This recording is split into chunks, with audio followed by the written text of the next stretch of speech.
we certainly wouldn't be here without Sabbath. No fucking way. None of us would. They invented the genre, and they carved the path for the rest of us. If I was working at a Pizza Hut, I'd still say thank you.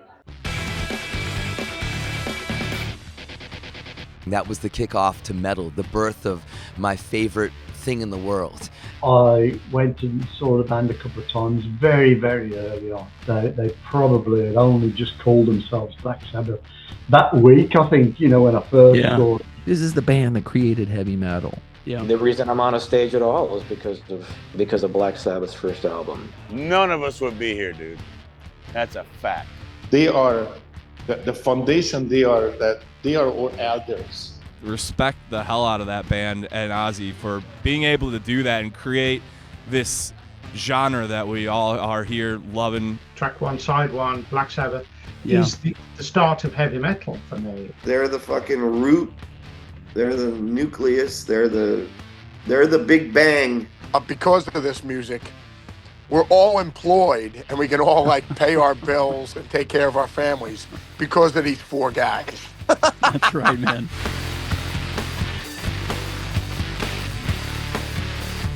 Favorite Black Sabbath, there's so many.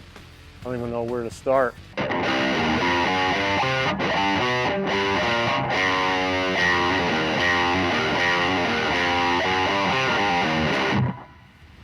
There you go. Yeah, my favorite Black Sabbath riff is Into the Void.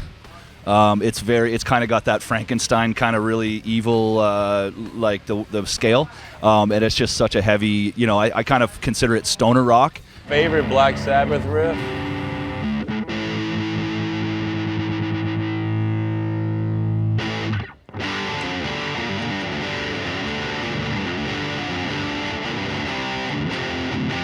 Mob Rules. Oh, dude, Something in the Universe, dude. Sweet Leaf? That's a good one. Dude. Hell yeah. That's so hard. Tony's like the riff master. But I often go to the middle breakdown of Sabbath Bloody Sabbath. That riff, to me, just exemplifies what metal would become later, and little did they know it at the time, but that is the heaviest riff ever, and no one has ever surpassed that ever. That is the heaviest breakdown ever recorded. Middle section of Sabbath Bloody Sabbath. God! War Pigs, obviously. And I don't know if it's Geezer Butler, thank for this, or who did it, but like the bass riffs is why I started playing music and started playing bass, which led into other things in music. I listened to it recently and I was just as inspired, 20, 25 years later as it was when I was a kid. I think War Pigs has got to be my favorite song. Yeah, Sabbath, I'm going to have to say overall my favorite song is War Pigs. Yeah.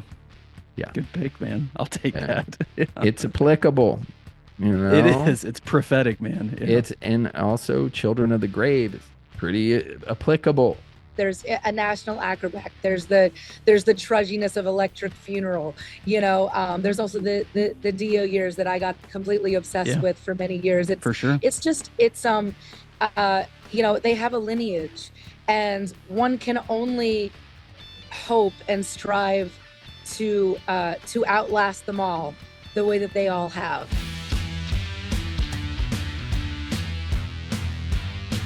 I'm just going to go with the first one because literally that's the first one I heard when I was a kid. Sabbath, Bloody Sabbath. Or I'd go with Black Sabbath. Or yeah. The first one, I mean, that first song, that was the kickoff to metal, the birth of my favorite thing in the world. But that is one of the greatest metal songs of all time. The beginning, again, of the origin, of the embryo of metal. So I'm going with that one. I'm going to say Paranoid right now, but next week I'll probably say Sabotage. And the week after that, probably the first record. And then Masters of Reality. As a trick question, can it be a box set? I would have to say the Volume 4 box set. It's fucking brilliant. It shows all the mistakes and then working these riffs into the ground. And it's like 5 vinyls. And it's like 2 of them are just them working on the riffs, just beating these things and it's not right. And you know it so well, like that's not it. And then it comes in and you're fucking stoked. But it shows how much they fucking work at getting it right. Live at Last is my favorite Black Sabbath album, to be honest with you. If I, favorite album, I'm just gonna say Greatest Hits because you can't go wrong with that. That's the stuff that we grew up on.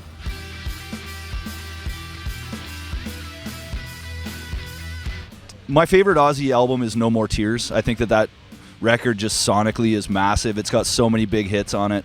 Mama, I'm Coming Home, and it's No More Tears. The song is like my favorite Ozzy song. It has to be the first record, Blizzard of Oz. Introduction to Ozzy's new band, new project. Of course, Randy Rhoads coming out of Quiet Riot. And I was also a huge fan of Bob Daisley, bass player, plays on the first record. Sometimes it's always the first is your favorite, and that's true in my case as well. What's the one where he looks like an old lady and he picks up a dwarf? That one is good. I love the newer ones because I was involved with them a lot, because we did a lot of cool promotion stuff at SiriusXM with Ozzy. We had Ozzy's Boneyard. We still do. I started that channel. So there was a lot of cool events that we did with Ozzy. But I would have to say Blizzard of Oz. I have to go old school. I mean, it changed everything. To me, that was my big introduction to my hero. And I love him so much. I think this probably will go against a lot of people's opinions, but mine is The Ultimate Sin. Because I love Jakey Lee's guitar playing. I love Randy Castillo's drumming on there. Some of my favorite Ozzy songs are on that album. Even in the 90s, I mean, he's been relevant every single decade. It's that crazy. is just a light bulb. I know Osmosis was big for me back in the day, and obviously with Perry Mason and then before that with No More Tears and all of those songs.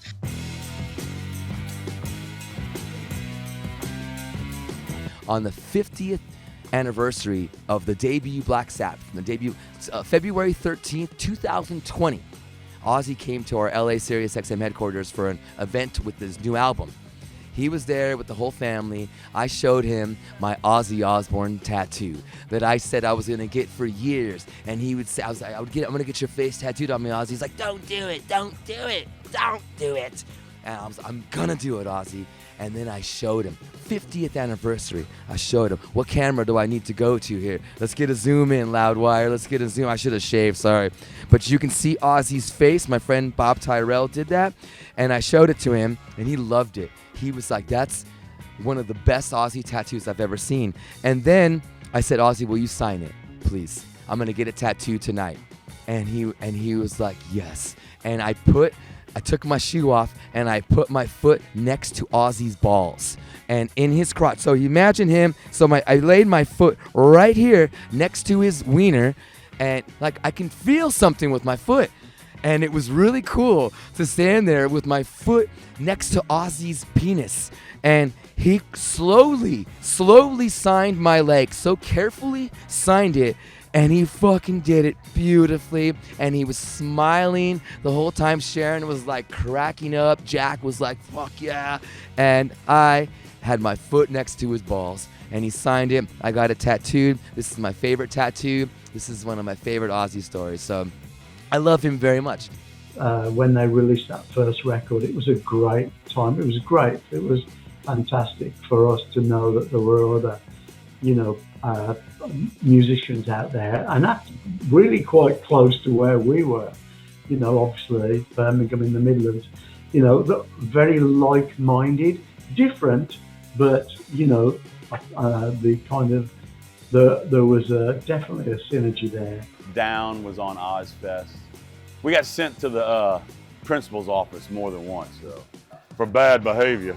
We had to mediate our way out of it. And for some reason, I became the spokesperson for Down. Please let us stay on the tour. I just always, the funny things, like talking about doing the No Rest for the Wicked, when I first joined the band, the first album and everything like that. I remember Bobby Thompson. Bobby, he knew Oz from Sabbath when Bobby was working with Rod Stewart and Nazareth and all these other bands. And I remember Bobby comes back and he's like, Zakk, we were drinking one night. He goes, you've got to stay out of the web. Stay out of the web. He's pulling you into the web. And the web was going out drinking with him every night, because no one wanted to drink with Oz except for me. Because I was like, well, Ozzy's the best. He's the coolest. He's the Fonz. So Bobby was like, Zachy, you got to stay out of the web. Stay out of the web. And I was like, but I like the web, because what would happen is, Oz, I didn't know, is the last person you wanted to rob a bank with, because he would name names and just tell everybody. Mom Sharon would go, well, who were you drinking with last night? And he would go, I was with Bobby, Zakk, Randy, I was with Mikey. He would name names. He would tell you where the money was, where the bodies, where we buried them. I mean, it was just so that's why Bobby, I was like, how come no one likes going out drinking with Oz? They were like, no, because they want to keep their jobs. That's why. That's it. Stay out of the web, man. Friggin' hilarious, man. I can't say enough about how kind and nice Bill Ward is. The first day of Ozfest 2005, I'm on my drum riser and my tech had set all my stuff up, and all of a sudden I hear, excuse me, mate, what kind of foot plates are those? And I'm looking down, and in my head I go, what the fuck is a foot plate? And I turn around and I go, oh my God, Bill Ward. And that was my reaction. And he goes, hello. He goes, are you Jason's drum tech? I go, I'm blown away, because first of all, he recognizes the drum set because he sees the logos on the heads. He walks over and he thinks I'm the tech, but he says my name, and I go, no, I'm Jason. You know who we are? And I'm like totally dumbfounded. And he goes, oh, you're Jason. I go, yeah. He's like, it grabs my other hand. He's like, it's such a pleasure to meet you. And I'm like white as a ghost. I'm like, Mr. Ward. And he's like, I go, you know who I am? You know who we are? He goes, yeah, I play you all the time on my radio show. Holy shit. So this began like an hour-long conversation just at my riser. Meanwhile, they're waiting on him to go sound check. His tech came over like 3 times. He's like, Bill, we got to go. 1 minute, I'm talking to my friend Jason. I'm already his friend. He just met me. The Ozfest and all those things that we did was like, when I was like in the same room with the guy, I was always like I was always nervous. Back in the day, I had heard that you can throw your demos over his gate of his property, and that he would go out there and grab them and check them out. And I would do that. I would throw my old bands like demos and like the CD, like over his gate. And then when I met Kelly, she knew who I was because of the demo. So she had checked it out, some of the music, and it was kind of a cool connection. Yeah. It was really like, whoa. So he did get, he did grab those CDs. It's really cool that he actually went out there and like listens to the demos people would send him. One of my favorite memories is being at his house. Ozzy smells very distinct. He has a particular unique, not a good smell, like a cologne that's very strong, fucking pungent. It stays in the room after he leaves, Like you can tell 30 minutes later, Ozzy was here, okay? That if you know Ozzy, you know exactly what I'm talking about. He smells very particular. And I love that cologne. And for years I would say, dude, it smells so good, Ozzy. It smells so good. Because I know how strong it is. And then one day we were in his kitchen and we were doing some Ozzy's Boneyard audio gathering. And then I mentioned the cologne again. We were halfway through a session, and he gets up and he was like, wait right here. And then he goes, and then he comes back, and he gives me an unwrapped or a wrapped box of this cologne. And he was like, do not post this. Do not show anybody what box this is or what this is, but this is for you. And it was his cologne, and I opened it, and I've used it before at Ozzy events. When I go to the last Ozzy show, I'm going to smell like fucking Ozzy Osbourne. I put it on before when I've done Ozzy interviews. Nikki Sixx knew it was Ozzy's cologne, and he was like, hey, who smells like Ozzy? And I was like, hey, Nikki, it's me. And he was like, what? How? Dude, so I have this cologne. If something were to happen to my house, I'm going to grab my kids, my dog, my Pantera Far Beyond Driven autograph poster, and my Ozzy Osbourne cologne.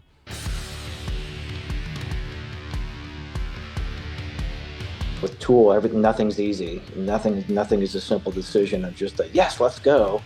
It always ends up being something difficult. So I didn't think it was going to happen. But then everybody was like, yeah, let's do it. Like, oh, okay. Let's do it then. Come on, guys, this is it. Yeah. The reason I'm on a stage at all was because of Black Sabbath's first album. It's a huge fucking deal to be able to get up there and be invited by Ozzy and Sharon to do that. Is just such a huge honor. Just such a huge honor. And it's also just really cool that the whole thing is going to be in Birmingham, and it's even cooler that the whole thing is going to be for charity. This is specifically fair to say, I think, a black country event, obviously with the mighty Sabs at the very, very top of the tree, and everybody else is there literally to pay homage, really, and we are, and I'm really, really looking forward to it, very proud, even if it's just a very short space of time, which it will, because there's so many artists there. The fact that I got asked to do it almost the first day when the word started leaking out, inside word, Tom Morello calls me and says, hey man, would you be interested in, I went, yes. He didn't even have to say what. I don't sing like Ozzy, I'm a different kind of singer. Yeah. And so I've been studying. Everybody's asking, what do you listen to? I'm saying, I'm listening to fucking Ozzy until the fifth.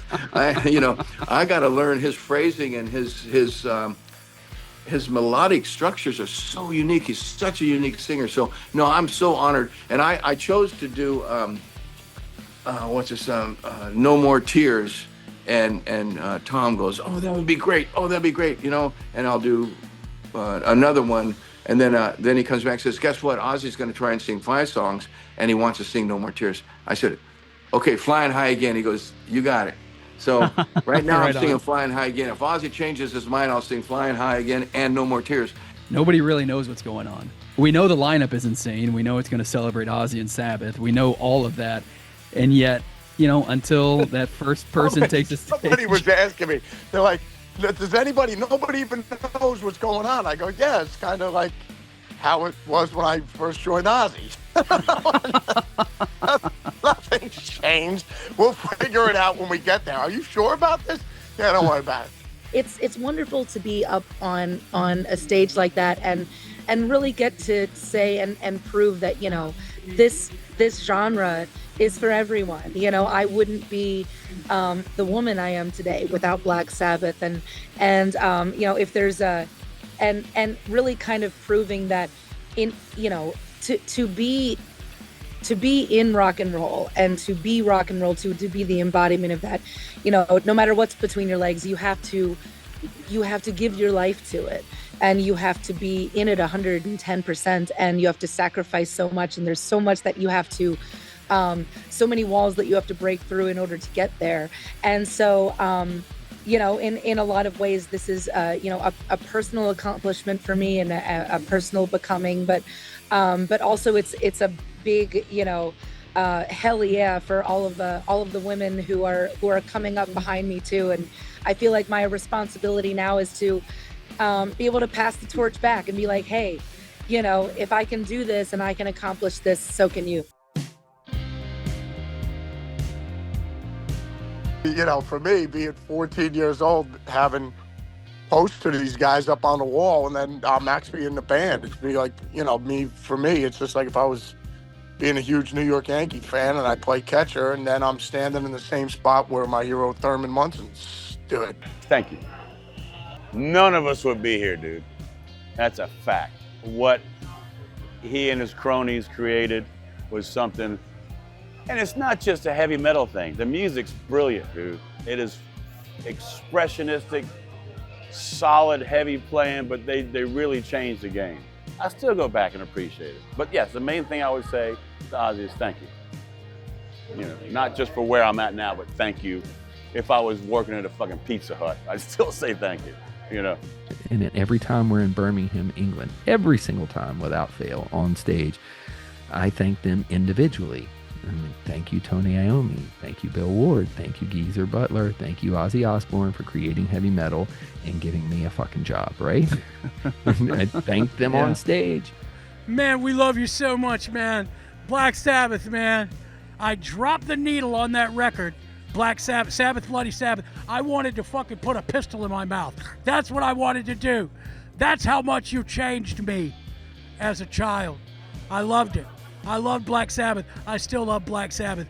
Ozzy, keep trying. Don't give up that dream, because you'll be something one day. The beautiful thing about Black Sabbath too is that it doesn't matter what age you are. You know, it doesn't matter when you come into play with Black Sabbath. There is something there for everyone, for every generation, for, you know, decades to come. So even though this is kind of the end of their chapter, they're going to be inspiring more and more young bands to do their thing. Thank you for being pioneers, man. That inspired me to make music, which, you know, as a kid, like, because we grew up in like very mixed cultures, like, you know, gang members, cholos, like skaters, punks. Everybody listened to Black Sabbath. Like, it doesn't matter what like walk of life you came from. That was one thing we all had in common, was like Black Sabbath. And like, it's very hard to do that, and they did it. I don't know, I'm probably not the first person to say this, but if you're playing anything that is heavy or power chord based music in any, whether it's even punk or metal or anything, that's pretty much 101. You know, you're playing a Sabbath riff whether you know it or not. You look back at it now in 2025 and you're like, oh, it's not that heavy. But I mean, you got to look back when it, you know, in the 70s and early 80s, that was extreme. That was so different. And respect the hell out of that band and Ozzy for being able to do that and create this genre that we all are here loving and respect. And look at how many, you know, thousands and thousands of people showing up for these festivals. And probably wouldn't have happened if it, you know, we didn't have Ozzy and Black Sabbath. I'm eternally grateful. Without Black Sabbath, I think we'd all be doing something different, wouldn't we? I think so. It influenced me. I thought if Black Sabbath can do it, Judas Priest can do it, maybe Diamond Head would be next. That's it. You know, I really clung onto that idea. Ah, motherfucker. My message to Ozzy and Black Sabbath. Oh, fuck, Loudwire. I mean, fuck. Thank you. Fuck. Thank you. I love you guys. You guys created my favorite fucking thing in life, and I love you guys for it. Thank you. I love you, Ozzy.